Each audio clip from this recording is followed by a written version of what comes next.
नमस्कार, स्वागत है आप सभी का। मैं हूं आपके साथ रेशु त्यागी। अगले आधे घंटे मेरे साथ देखिए उत्तराखंड की तमाम खबरें। सोमवार को कार्य समिति की बैठक में प्रदेश भर से पदाधिकारी शामिल हुए। पदाधिकारी और कार्यकर्ताओं को सीएम धामी ने संबोधित किया। आगामी योजनाओं पर कार्य करने और संगठनात्मक विषयों को लेकर सीएम धामी ने पार्टी सदस्यों को प्रोत्साहित किया है। बता दें कि लोकसभा चुनाव के दौरान विपक्ष के तेवर आरोपों का असर बीजेपी की प्रदेश कार्य समिति में भी नजर आया। ज्यादातर नेताओं का फोकस इस बात पर था कि विपक्ष की हर गतिविधि पर नजर रखें ताकि कोई भी वोटर इधर से उधर न जा पाए। इन पदाधिकारियों के बीच हुए मंथन में विपक्ष की बीते दिनों की गतिविधियां छाई रही। नेताओं का फोकस इस बात पर था कि किस तरह वो विपक्ष के आरोपों का झूठ बेनकाब कर सके।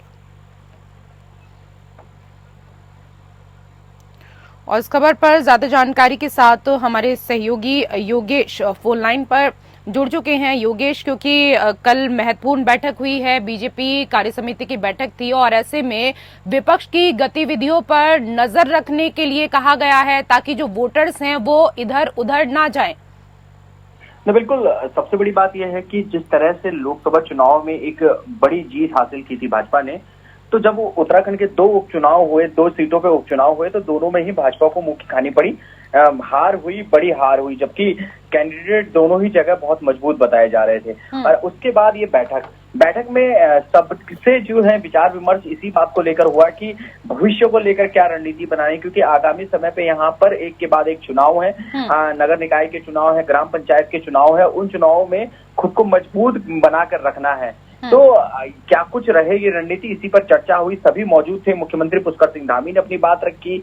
जिस तरह से आपने भी बताया कि उन्होंने कहा है कि हमें तैयार रहना है, मजबूत होना है। इसी तरह से अन्य जो प्रदेश अध्यक्ष थे, जो प्रदेश प्रभारी थे, सभी ने कहा, और केंद्रीय मंत्री मनोहर लाल खट्टर भी पहुंच रखे थे, तो उन्होंने भी अपनी बात को रखा और सभी ने एक मत पर जो है यही बात कही। और सबने कहा कि हमारे कार्यकर्ता जो हमेशा से जमीनी कार्यकर्ता रहे, बूथ लेवल पर खुद को मजबूत बना के रखते हैं, वो इसी तरह से आगे बढ़ते रहे और प्रदेश में जो है मजबूत पार्टी को करते रहे। बिल्कुल योगेश, आप बने रहिए हमारे साथ, कुछ और खबरों पर हम आपसे जानकारी लेंगे।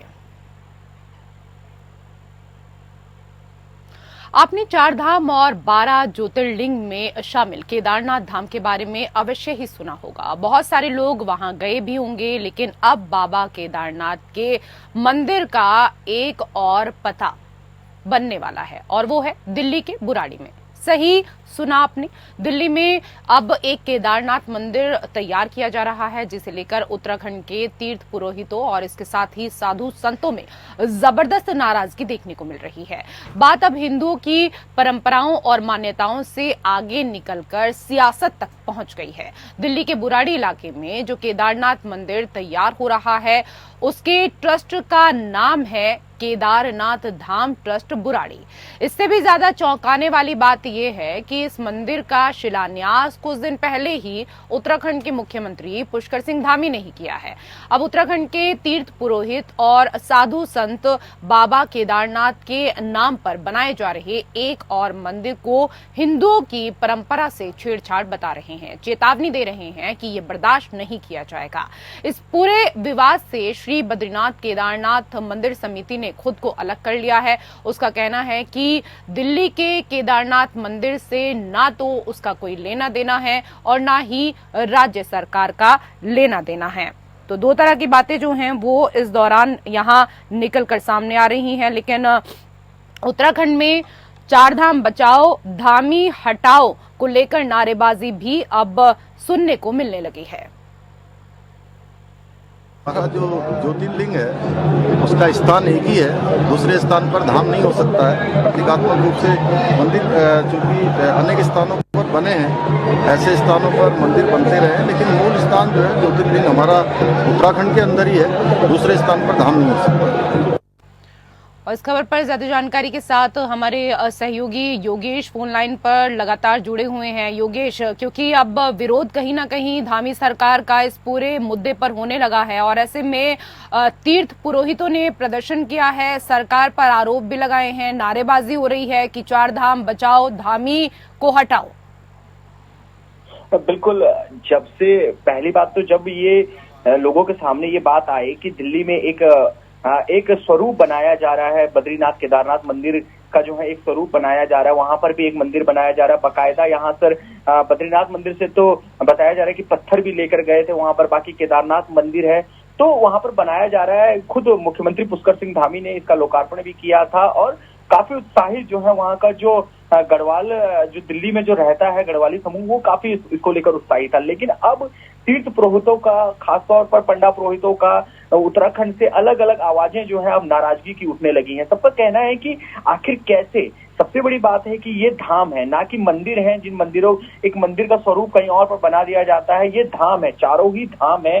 और सबसे बड़ी बात है कि अगर हम केदारनाथ की बात करें तो केदारनाथ तो ज्योतिर्लिंग में आता है, जो है जो 12 ज्योतिर्लिंग है देश भर में, उनमें से एक है। तो आखिर कैसे एक मंदिर बनाया जा सकता है, ये सवाल खड़ा किया जा रहा है कि आखिर कैसे बनाया जा सकता है। सीधे तौर पर नाराजगी नजर आ रही है। उनका कहना है कि इस तरह से बिल्कुल भी नहीं किया जाना चाहिए, क्योंकि अगर उत्तराखंड की हम बात करें तो ये सिर्फ उत्तराखंड की बात नहीं है, ये देश भर की आस्था का एक जो है वो प्रतीक है।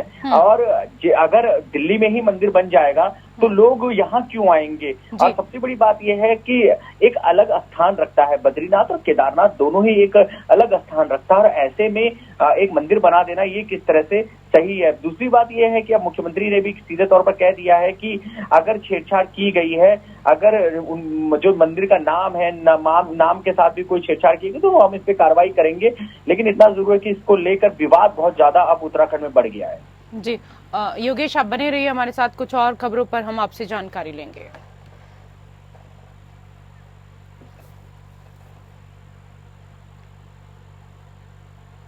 और उधर मुख्यमंत्री पुष्कर सिंह धामी ने केंद्रीय ऊर्जा एवं शहरी विकास मंत्री मनोहर लाल के साथ बैठक में इस दौरान 2123 मेगावाट की 21 जल विद्युत परियोजनाओं को मंजूरी देने का अनुरोध किया है। कहा कि राज्य में जल विद्युत उत्पादन क्षमता का 40% उत्पादन किया जा रहा है।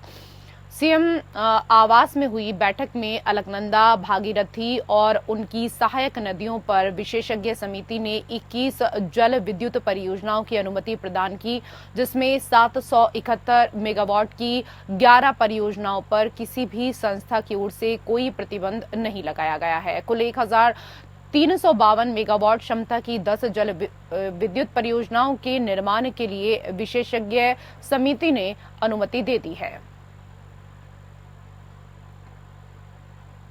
और हमारे सहयोगी योगेश फोन लाइन पर ज्यादा जानकारी के साथ लगातार जुड़े हुए हैं। योगेश, कई जल विद्युत परियोजनाओं को इस दौरान मंजूरी अब दी जाएगी, कुछ जल विद्युत परियोजनाओं को मंजूरी दी गई है। सीएम धामी और इसके साथ ही मनोहर लाल की ये जो मुलाकात है उससे कहीं ना कहीं एक बड़ा संदेश निकलता हुआ भी नजर आ रहा है। किस तरीके से इस मुलाकात को देखा जाए और उत्तराखंड का इसमें कितना हित नजर आ रहा है? कल जो बैठक हुई थी, भाजपा की बड़ी बैठक थी, उस बैठक में केंद्रीय मंत्री पहुंचे थे और केंद्रीय मंत्री बैठक के बाद जो है मुख्यमंत्री पुष्कर सिंह धामी ने उनसे बातचीत की। अगर हम उत्तराखंड की बात करें तो जल विद्युत परियोजनाएं बहुत सारी हैं उत्तराखंड में, और उन जल विद्युत परियोजनाओं को और आगे बढ़ाने के लिए केंद्र का सहयोग हमेशा चाहिए होता है। ऐसे में केंद्रीय मंत्री ने पूरा आश्वासन दिया। उन्होंने कहा है कि हम आपके साथ हैं, हमेशा आपके साथ रहेंगे। आप अगर कोई भी परियोजना लाना चाहते हैं, आगे बढ़ाना चाहते हैं तो हर समय केंद्र सरकार आपके साथ है। ऐसे में मुख्यमंत्री पुष्कर सिंह धामी और केंद्रीय मंत्री मनोहर लाल खट्टर की जो मुलाकात हुई, जो बातचीत हुई, उसका सीधा फायदा उत्तराखंड को मिलता हुआ दिख रहा है। जी योगेश, बने रहिए, कुछ और खबरों पर जानकारी लेंगे।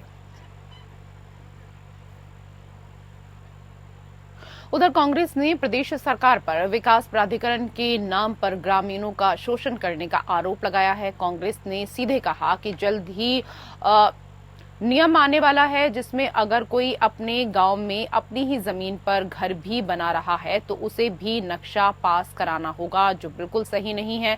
वहीं कांग्रेस के सवाल पर बीजेपी के मीडिया प्रभारी ने पलटवार किया है। उनका कहना है कि कांग्रेस हमेशा से विकास विरोधी रही है। आगे उन्होंने कहा कि जो भी अच्छा कार्य होता है उसका विरोध कांग्रेस अवश्य करती है। रही बात विकास प्राधिकरण की, तो हमारा गांव, हमारा शहर साफ सुथरा हो, इसके लिए ये जरूरी है। और हमारे सहयोगी योगेश फोन लाइन पर लगातार जुड़े हुए हैं। योगेश, लगातार क्योंकि कोई भी विषय आता है, शायद ही कोई विषय ऐसा बचता हो जिसमें दोनों पार्टियां एक दूसरे के ऊपर आरोप नहीं लगाती हो, चाहे बात कांग्रेस की कर लें चाहे बात बीजेपी की कर लें। लेकिन अब कांग्रेस के तरफ से तमाम जो आरोप लगाए गए हैं इस विषय पर, सबसे पहले तो उनको समझना आपसे चाहेंगे। बिल्कुल, सबसे बड़ी बात यह है कि जब हम विकास प्राधिकरण की बात करते हैं तो पूर्व में जो मंत्री थे जो बंशीधर, उन्होंने जो है विकास प्राधिकरण को, गांव में जो विकास प्राधिकरण थे उनको सीधे तौर पर उन्होंने खत्म कर दिया था। उनका कहना था कि विकास प्राधिकरण जो है वहां पर मनमानी कर रहा है, लोगों को परेशान कर रहा है।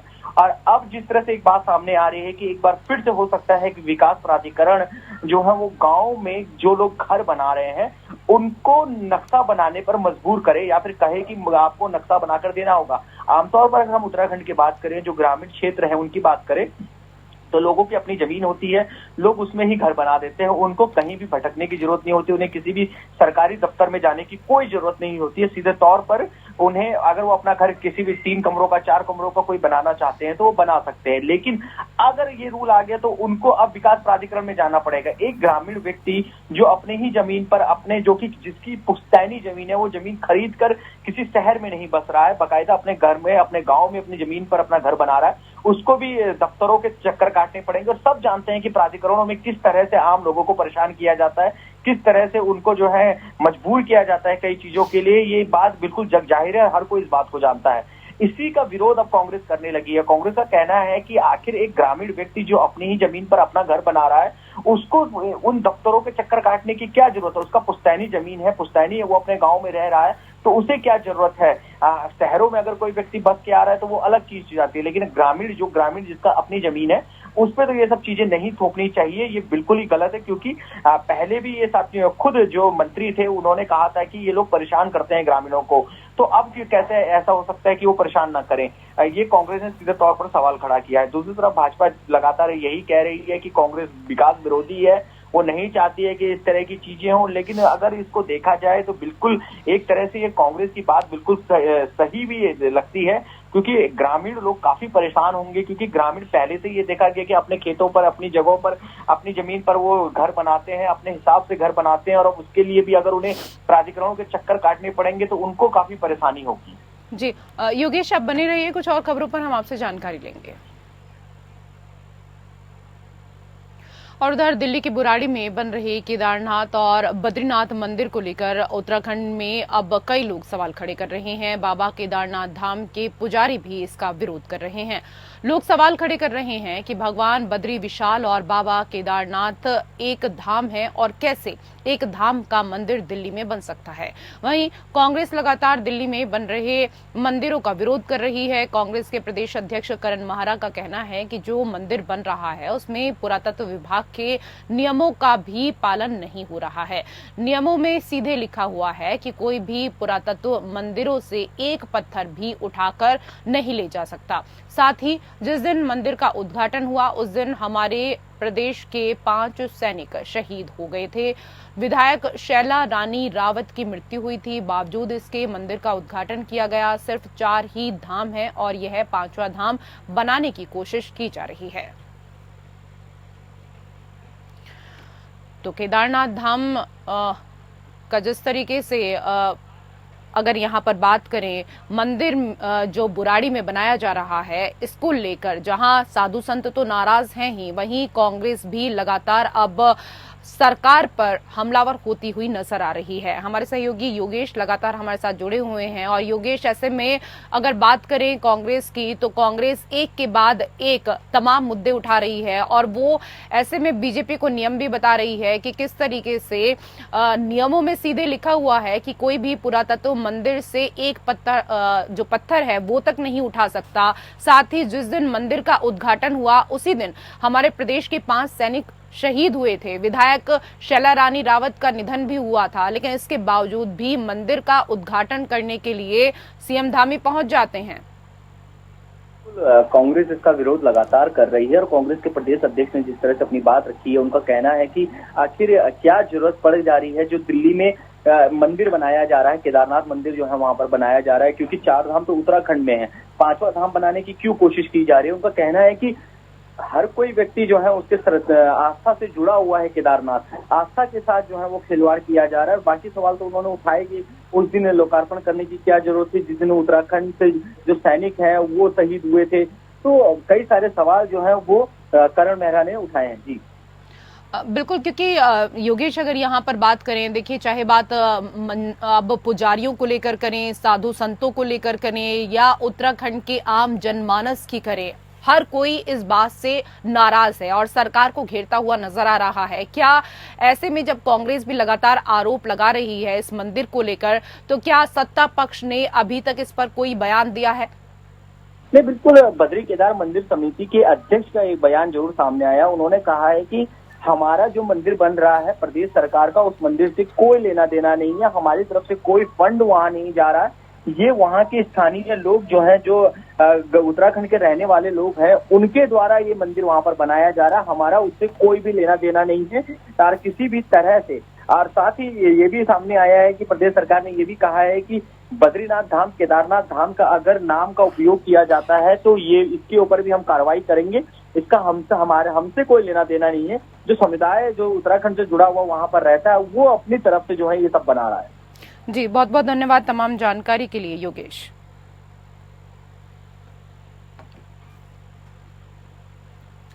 उधर उत्तराखंड के शहरी क्षेत्र में प्राधिकरण का सीधा नियम है कि जो भी व्यक्ति घर बना रहा है उसे नक्शे पास करवाने होते हैं। वहीं पूर्व में विकास प्राधिकरण गांव के क्षेत्र में भी थे, लेकिन पूर्व शहरी विकास मंत्री बंशीधर भगत ने इस व्यवस्था को खत्म कर दिया था, क्योंकि उनका कहना था कि ये व्यवस्था ग्रामीण लोगों को परेशान करती है। दूसरी तरफ अब कहा जा रहा है कि एक बार फिर से ये नियम आ सकता है कि अब ग्रामीण क्षेत्रों में जो लोग घर बना रहे हैं, चाहे वो अपनी जमीन पर ही क्यों न बना रहे हों, उन्हें भी नक्शा पास करवाना होगा, जिसके बाद कांग्रेस सवाल खड़ी कर रही है। कांग्रेस के प्रदेश प्रवक्ता का कहना है कि जब ये व्यवस्था पूर्व में समाप्त हो गई थी तो अब इसे शुरू करने की क्या आवश्यकता है। ये व्यवस्था सिर्फ भ्रष्टाचार करने के लिए शुरू की जा रही है। यूसीसी पैनल की रिपोर्ट ने राज्य की बदलती जनसांख्यिकी की ओर इशारा किया, जिसमें दूसरे राज्यों से प्रवासी आकर बस रहे हैं। खासतौर पर पहाड़ी राज्यों के मैदानी इलाकों में स्थिति बदलने की बात कही है। दावा किया गया है कि कई पहाड़ी गांव खाली हो रहे हैं और भूत गांव में तब्दील हो रहे हैं। जारी 4 खंड वाली पैनल रिपोर्ट से पता चलता है कि यूसीसी प्रस्तावों पर पैनल को मिले फीडबैक में भी जनसांख्यिकी में बदलाव झलकता है। पैनल रिपोर्ट में साझा किए गए डेटा और इसके साथ ही चार्ट से पता चलता है कि राज्यों के पहाड़ी क्षेत्र से 98% सुझाव यूसीसी के पक्ष में थे, जबकि सिर्फ 2% विरोध में थे। मैदानी इलाकों में तस्वीर काफी बदल जाती है, जहां कथित तौर पर दूसरे राज्यों से काफी अधिक पलायन हुआ है। यहां प्राप्त सुझावों में से सिर्फ 38% यूसीसी के पक्ष में थे, जबकि 62% इसके खिलाफ थे। इसी तरह पैनल द्वारा व्यक्तिगत रूप से फील्ड विजिट में प्राप्त सुझावों में पहाड़ी क्षेत्रों में यूसीसी के लिए 99% समर्थन दिखा। मैदानी इलाकों के मामले में 92% सुझाव यूसीसी के पक्ष में थे, जबकि 8% इसके विरोध में थे। रिपोर्ट अपने पहले खंड के अध्याय 2 में बताती है कि उत्तराखंड की सांख्यिकी डायरी 2021-22 के अनुसार 2001 से 11 के दशक में मैदानी इलाकों में शहरी क्षेत्रों में 30.23% की जनसंख्या वृद्धि देखी गई, जो काफी हद तक पलायन के कारण थी। दूसरी ओर अल्मोड़ा और गढ़वाल के 2 पहाड़ी जिलों में इस अवधि में उनकी आबादी में पूर्ण गिरावट देखी गई।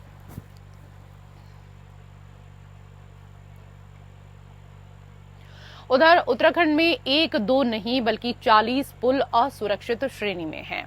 इस दौरान आधे से अधिक पुल की मरम्मत का कार्य चल रहा है, पर अभी भी 19 पुल हैं जिनकी मरम्मत संबंधी प्रक्रिया के शुरू होने का इंतजार है। पिछले साल जुलाई में तेज बारिश के चलते कोटद्वार में मालन नदी पर बना पुल क्षतिग्रस्त हो गया था। इसी तरह हरिद्वार के रोशनाबाद में आने की नदी पर बने पुल को भी नुकसान पहुंचा। दोनों पुल के क्षतिग्रस्त होने से शासन स्तर तक में खलबली मच गई थी। मामले में जांच के आदेश भी दिए गए थे। उस समय राज्य में 36 पुल असुरक्षित श्रेणी में माने गए थे। ये संख्या और बढ़ गई। लोक निर्माण विभाग ने प्रदेश में 40 पुल को असुरक्षित श्रेणी में रखा है।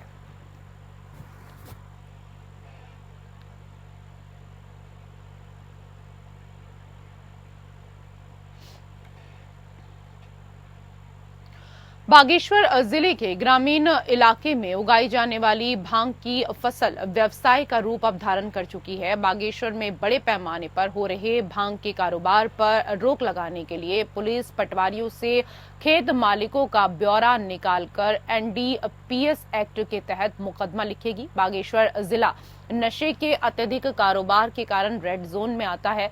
SP बागेश्वर अक्षय का कहना है कि जिला स्तर पर भांग की खेती को खत्म करने के लिए 2 टीमें बनाई गई हैं। ज्यादा से ज्यादा भांग की खेती का कटान के लिए मशीनों को भी उपयोग में लाया जा रहा है। बागेश्वर के ग्रामीण स्तर पर भांग की व्यावसायिक खेती करने वालों को छोड़ा नहीं जाएगा। साक्ष्य अधिनियम के नए प्रावधानों के तहत व्यावसायिक भांग के खेतों और खेत मालिकों की वीडियोग्राफी भी की जाएगी।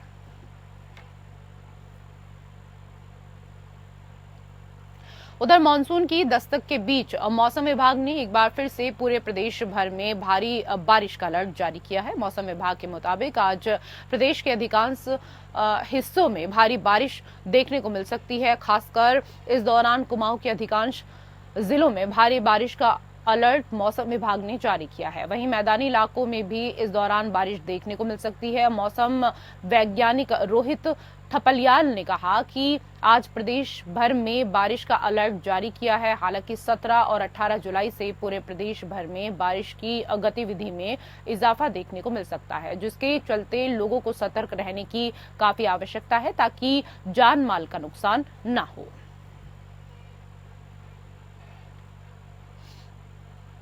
उत्तराखंड की खबरों में मेरे साथ फिलहाल इतना ही। नमस्कार।